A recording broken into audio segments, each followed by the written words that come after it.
এটা দেখ, এটা ডায়াগনোসিসটা কি, this is pericardial effusion. This is pericardial effusion. কেন বলছি ফেভারে 3টে পয়েন্ট। একটা হচ্ছে increased cardiothoracic ratio, increased cardiothoracic ratio, তার সাথে হচ্ছে smooth cardiac border, smooth cardiac margin, it is smooth cardiac margin.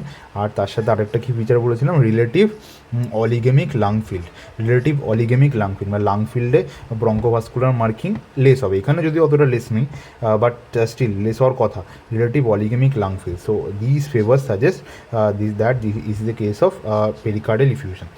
তাহলে এটা হলো পেরিকার্ডিয়াল ইফিউশনে। এবার তাহলে হচ্ছে causes of pericardial effusion. So pericardial effusion is itself a topic. তাহলে very quickly pericardial effusion can be it can be acute, it can be subacute, it can be chronic, right? Acute can be less than 6 week to 6 month হচ্ছে subacute, and more than 6 month হচ্ছে chronic.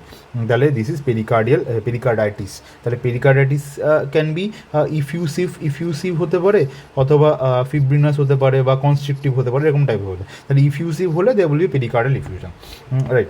তাহলে regarding causes of pericardial effusion যদি আমরা দেখি, the cause of pericardial effusion, যেটা আমরা এই একদিন ক্লাসে বলেছিলাম, যে cause can be infective, it can be inflammatory, or it can be like autoimmune condition, or it can be drug induced, or it can be neoplastic or malignancy, এরমভাবে ভাগ করতে পারি আমি ইজিলি।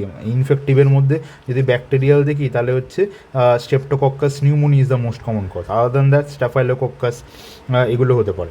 আর যেমন যদি ধর, আর হচ্ছে টিউবারকুলোসিস না মানে ভুললে চলবে না।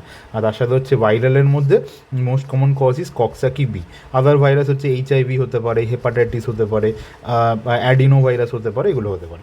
আর কি ফাঙ্গালের মধ্যে কি হতে পারে, ফাঙ্গালের মধ্যে হিস্টোপ্লাজমা, কক্সিডিওমাইকোসিস, এগুলো হতে পারে। তাহলে these are the infective causes of pericardial effusion. Now regarding the inflammatory কজেসের মধ্যে কী কী হতে পারে, যেমন ধর Dressler syndrome. Dressler syndrome is post MI syndrome, একটা ইমিউন মিডিয়েটেড রিয়াকশন, যেটা ড্রেসলার সিনড্রোম, তার জন্য পেরিকার্ডিয়াল ইফিউশন হতে পারে। আর ইনফ্লামেটরি কজ কী হতে পারে, যেমন ধর uraemic pericarditis, very important. Uraemic pericarditis is an absolute indication for haemodialysis. তাহলে কোনো পেশেন্টের যদি ইউরেমিক পেরিকার্ডাইটিস থাকে, then that is an indication for urgent haemodialysis হলো। দেন অটোইমিউন কজের মধ্যে কী কী হতে পারে, যেমন SLE হতে পারে, দেন সার্কয়েডোসিস হতে পারে, যেমন রিউমাটয়েড আর্থ্রাইটিস হতে পারে, all this things. And drug induced, there is drugs like isoniazid, তারপরে হাইড্রালাজিন, তারপরে procainamide, all this drugs can cause methysergide, all this drugs can cause pericardial effusion. And নিউপ্লাস্টিকের মধ্যে যেমন ধর লাং ম্যালিগন্যান্সি, ব্রেস্ট ক্যান্সার, এগুলো হচ্ছে neoplastic cause of pericardial effusion. আর যেটা ভুললে চলবে না, তাহলে ট্রমাটিক কজ, তাহলে এটা তো হতেই পারে। তাহলে আমরা এতগুলো কজ আমরা বুঝতে পারলাম, these are the causes of pericardial effusion, right? Now regarding the pericardial ইফিউশনে কী কী ক্লিনিক্যাল ফিচার হবে, কী হবে, they will be pericardial rub পাবো আমি স্কালটেশনে। আর হচ্ছে টিপিক্যাল পেরিকার্ডাইটিসের চেস্ট পেন পাবো। চেস্ট পেনটা কীরকম হবে, it will be sharp, it will be stabbing in character, which is not localized, diffuse in character, diffuse in localization, and it will increase in supine posture and decrease in sitting and stooping forward. ফরওয়ার্ডে কমবে এবং সুপাইনে বাড়বে, right? Supine হলে পেরিকার্ডের layer দুটো বেশি কাছাকাছি চলে যাবে, বেশি ঘষা খাবে, ওই জন্য পেরিকার্ডের রাবের পেনটা বাড়বে। আর অস্কালটেশনে কী পাবো, পেরিকার্ডের রাব পেতে পারি, রাইট? পেরিকার্ডাল রাব কী হয়, পেরিকার্ডাল রাব একটা হচ্ছে ইট ইজ ট্রাইফেজিক সাউন্ড, তিনটে ফেজে শোনা যায়, 2 ডায়াস্টোল অ্যান্ড 1 সিস্টোল। এটা অনেক সময় জিজ্ঞেস করে, 2 ডায়াস্টোল অ্যান্ড 1 সিস্টোল। একটা হচ্ছে আর্লি ডায়াস্টোল, একটা লেট ডায়াস্টোল, আর 1 সিস্টোল। এই ঘঞ্জ করে আওয়াজ শুনতে পাওয়া যায় পেরিকার্ডাল রাব, রাইট? তাহলে এগুলো ক্লিনিক্যাল ফিচারটা আমরা দেখে নিলাম পেরিকার্ডাইটিস। নাও রিগার্ডিং পেরিকার্ডাইটিস, যদি ধর কারো ম্যাসিভলি খুব rapidly accumulating fluid, then this can lead to ট্যাম্পোনাডেরই ক্লিনিক্যাল ফিচার জিজ্ঞেস করেছে, what is the triad, that is called as Beck's triad. ব্রেকস্ট্রাটে কী পাওয়া যায় আমরা জানি হচ্ছে লো ব্লাড প্রেশার, দেন হচ্ছে muffled heart sound and raised JVP. So this is the triad of Beck's triad. This is associated with cardiac tamponade, right? So what will be the ECG feature in case of pericardial effusion? হার্টের সামনে জল চলে এসেছে, তাহলে all the voltages will be low, তাহলে বলেছিলাম এটা tachycardia with low voltage complexes, হ্যাঁ এরম যদি থাকে with ST segment elevation. Acute পেরিকার্ডাইটিসের ক্লিনিক্যাল মানে ইসিজি ফাইন্ডিং কি? ST segment elevation in almost all leads without any ST segment depression, right? আর পিআর সেগমেন্ট ডিপ্রেশন এগুলো যদি থাকে তাহলে হচ্ছে this are the features of acute pericarditis. আর যদি ট্যাম্পোনার্ড হয় তাহলে কী পাওয়া যায় ইসিজি ফাইন্ডিংয়ে? There is electrical alternans, that is one high voltage, one low voltage, one high voltage, one low voltage. So our QRS one high voltage, one low voltage. So this is electrical alternance, classical of cardiac tamponade. আর এমনি পেরিকার্ডাইটিসে কী পাওয়া যায়? diffuse ST elevation in almost all lead with PR segment depression with tachycardia, low voltage complex। এগুলো যদি থাকে তাহলে আমি বলবো এটা পেরিকার্ডিয়াল ইফিউশন বা পেরিকার্ডাইটিস। তাহলে এটার কী করব? ম্যানেজমেন্ট কী করব? যে কোনো জায়গায় ফ্লুইড অ্যাকুমুলেশন হোক, এই জিনিসটা মাথার মধ্যে ঢুকিয়ে নে, যে কোনো জায়গায় ফ্লুইড অ্যাকুমুলেশন হোক, ইউ শুড অলওয়েজ ফ্লুইড যেখানেই জমুক সেখানে ফ্লুইডটার স্টাডি করতে হবে, রাইট? ফ্লুইডটার স্টাডির মধ্যে কী থাকে? একটা হচ্ছে সেল টাইপ থাকে, সেল কাউন্ট থাকে, আর কি থাকে? কালচার সেন্সিটিভিটি করব, রাইট? আর টিবি ডায়াগনোসিস করার জন্য জিন এক্সপার্ট করব, ঠিক আছে? এডিএ লেভেল দেখবো, রাইট? এডিএ লেভেল যদি বাড়ে, জিন এক্সপার্ট যদি পজিটিভ হয়, then suggestive of tuberculosis, culture sensitivity করবো, ফাঙ্গাল কালচারও অবশ্য করতে হবে। আর কি করব?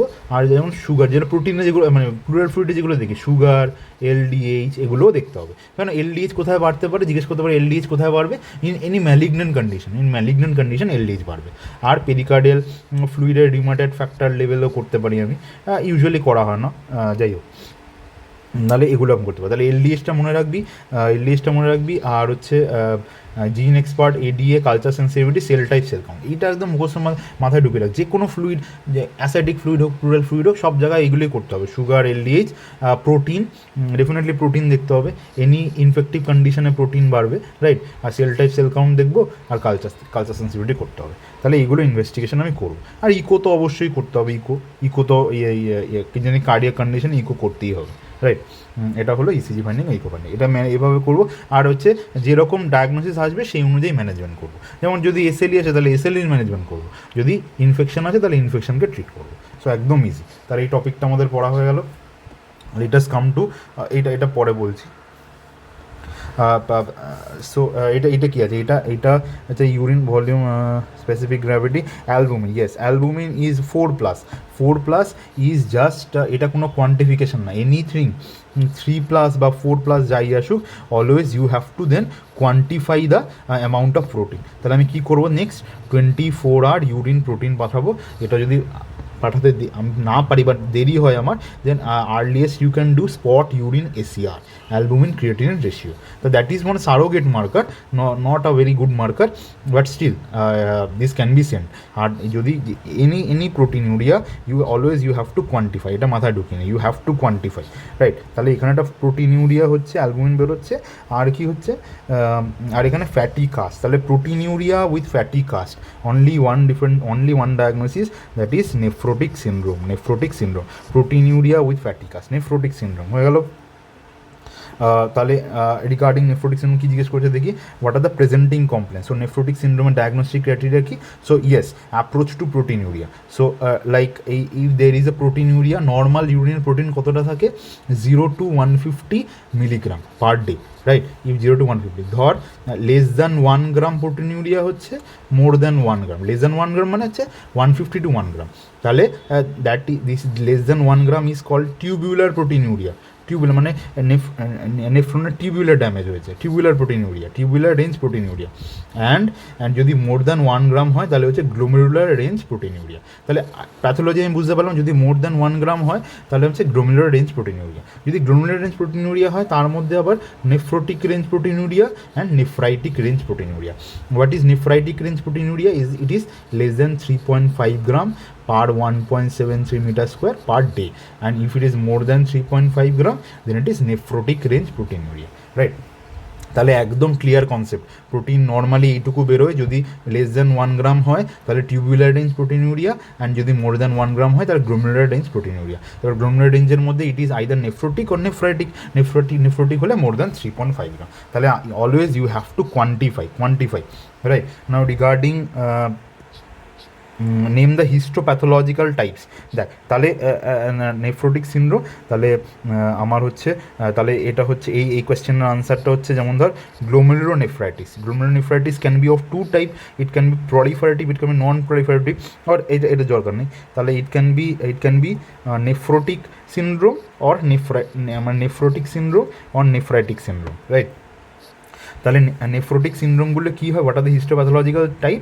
ইট is like focal segmental glomerulonephritis and membranous nephropathy and minimal change disease. এই তিনটেই আছে। আর নেফ্রাইটিকের এক্সাম্পলগুলো কি? আইজিএ নেফ্রোপ্যাথি, তারপর হচ্ছে পিএসজিএন, তারপর হচ্ছে লুপাস নেফ্রাইটিস, এগুলো, ঠিক আছে, মোটামুটি এগুলো। তাহলে এগুলো হচ্ছে নেফ্রাইটিক। আর হচ্ছে নেফ্রোটিক হলে ফোকাল সেগমেন্টাল, মিনিমাল চেঞ্জ, আর মেমব্রেনাস নেফ্রোপ্যাথি। তাহলে এগুলো আমরা পড়ে নিলাম। What are the histological types of nephrotic syndrome. Nephrotic সিনড্রোমের ডায়াগনস্টিক ক্রাইটেরিয়া যেন ভুল না হয়। তাহলে এটা হলো what are the two steroid sparing agent. Steroid sparing agent can be like calcineurin inhibitors, like cyclosporine, এগুলো পিডিয়াট্রিক্সে পড়েছিস নিশ্চয়ই, cyclosporine. And you can also use tacrolimus, tacrolimus, তো এগুলো ইউজ করা যেতে পারে। তাহলে নেফ্রোটিক সিনড্রোম, এটা নেফ্রোটিক সিনড্রোম। এবার এটা চলে। So what is the diagnosis? So always C the rhythm strip হচ্ছে লং লিড টু, তাহলে হচ্ছে আর ইন্টারভেলস আর ইরেগুলার আর ইন্টারভেলসের দুটোই ডিফারেন্সিয়াল ডায়াগনোসিস। ইরেগুলার যদি হয় তাহলে আর ইন্টারভেল, তাহলে একটাই ডায়াগনোসিস, তাহলে সেটা হচ্ছে atrial fibrillation. No P wave, irregular RR interval, so only one diagnosis, that is atrial fibrillation. Diagnosis is atrial fibrillation. তাহলে এটা জানলাম আমরা। আর কি আছে? What is the most important cause of atrial fibrillation is like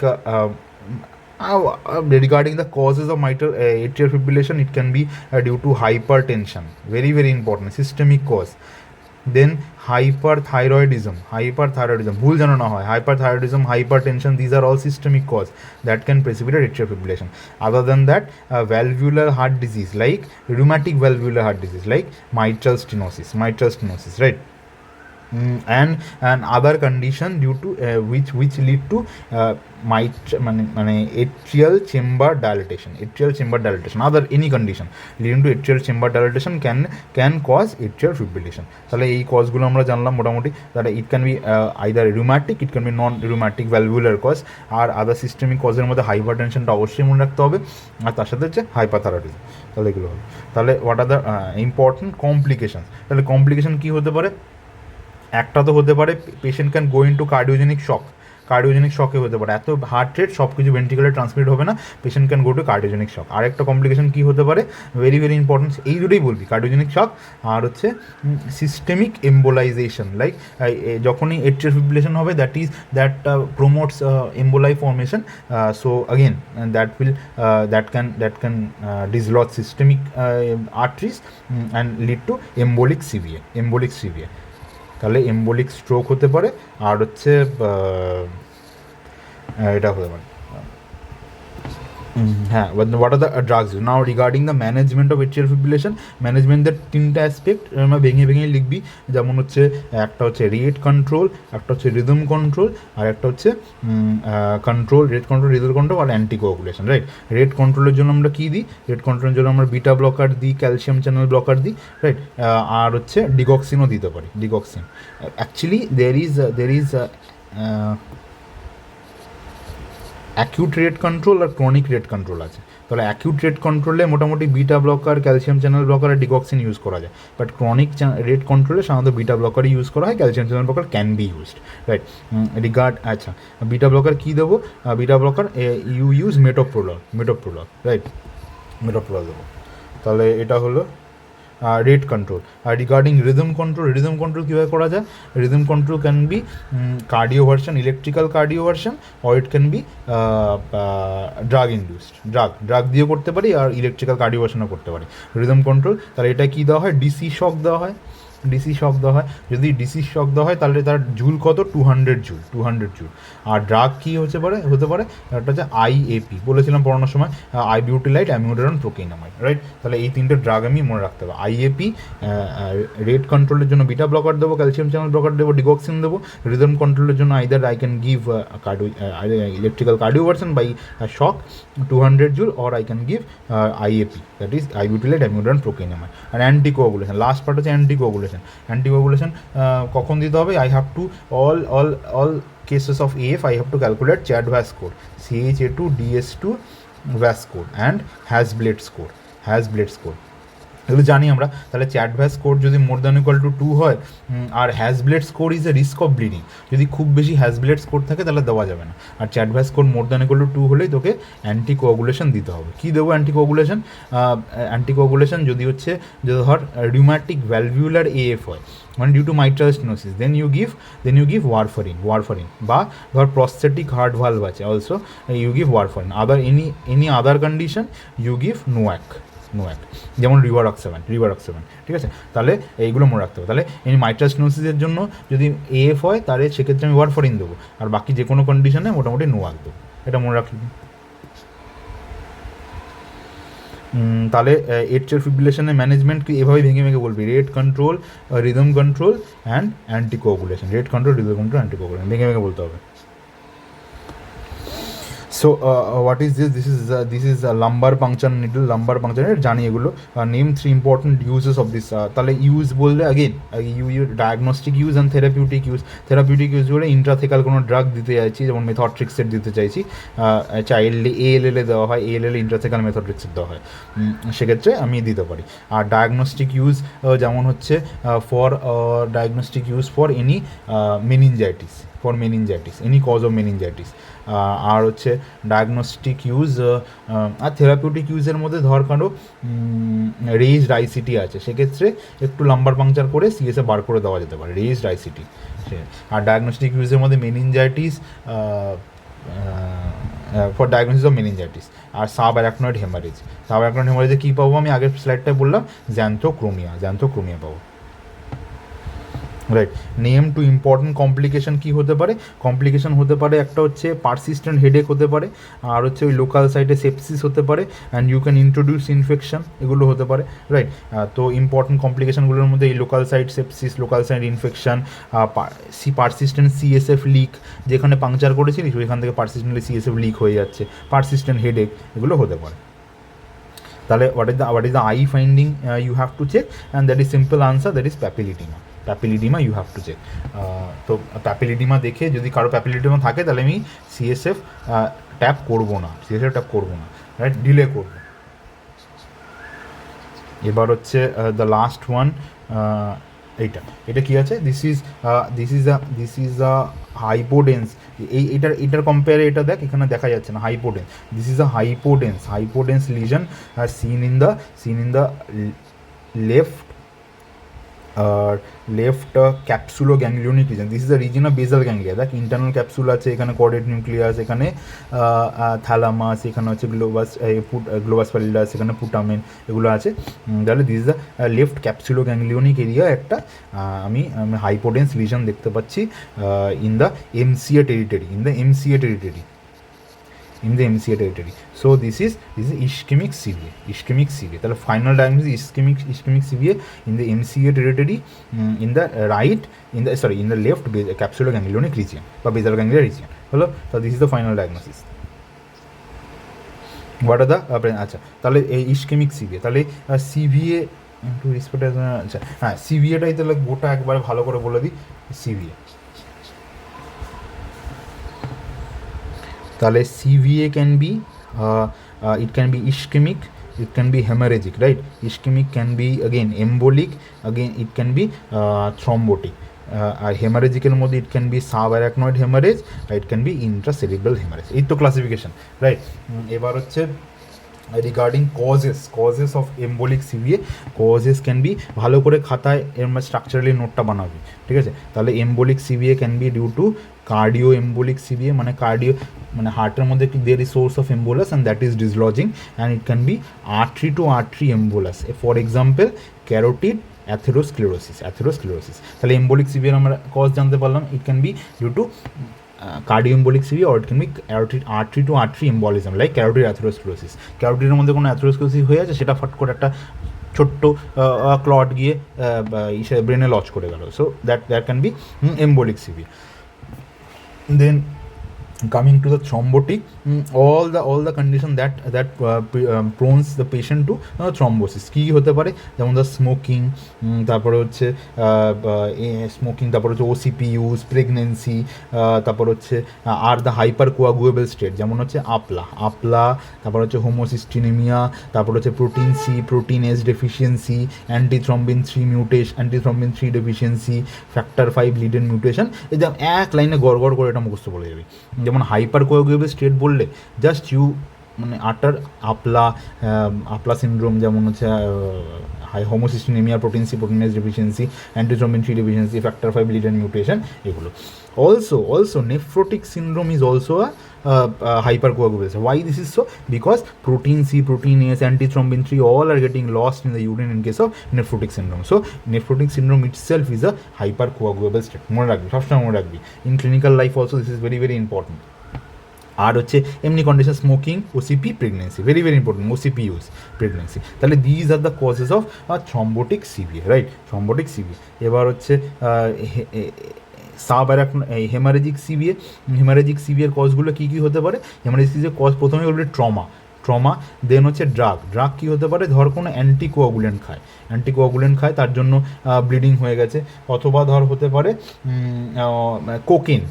cocaine, মেটঅ্যামফেটামিন, এই ধরনের drug, যেগুলো হচ্ছে বেশি হাইপার টেনশন বাড়ায়। আর হচ্ছে হাইপার টেনশন ইটসেলফ। তাহলে hyper tension, trauma, drug, anticoagulation, all these are causes of haemorrhagic CVA. Also any tumour bleed, মানে কোনো ব্রেনে কোনো টিউমার আছে, সেটা ব্লিড করলো, তাহলে any tumour bleed, hyper tension, trauma, তার সাথে ড্রাগ, এটা হাইপারটেনশন ইন্ট্রাসেরিব্রাল হেমারেজের কজেস। তাহলে after the causes we can discuss the management. Regarding management, ধর ফার্স্ট অফ অল আবার সিভিএটা ভাগ করে নিই। CVA can be ischaemic, can be haemorrhagic, right? Ischaemic, haemorrhagic. তো first of all haemorrhagic CVA ম্যানেজমেন্টে কী দেবো? হেমারেজিক সিভিয়ার ম্যানেজমেন্টে একদম ইজি, ব্লাড প্রেশার ম্যানেজমেন্ট, এভাবে লিখে blood pressure management, then management of raised ICT management. সেটা কী করতে হয়? 30 degree head up position, then hyperventilation, and then osmotherapy like mannitol, glycerol, hypertonic saline। তাহলে কী করবো? 30 ডিগ্রি হেড আপ, যার সাথে হচ্ছে hyperventilation, then mannitol, glycerol, hypertonic saline, raised ICT management, then DVT prophylaxis, মানে স্টকিং পরিয়ে দিলি, অথবা heparin দিতে পারিস, অথবা তার সাথে হচ্ছে হেপারিন এখানে দেওয়া হবে না, জাস্ট কম্প্রেশন স্টকিং দেওয়া হয়। ডিভিটি প্রোফাইল্যাক্সিস, তার সাথে কী করবো? আর হচ্ছে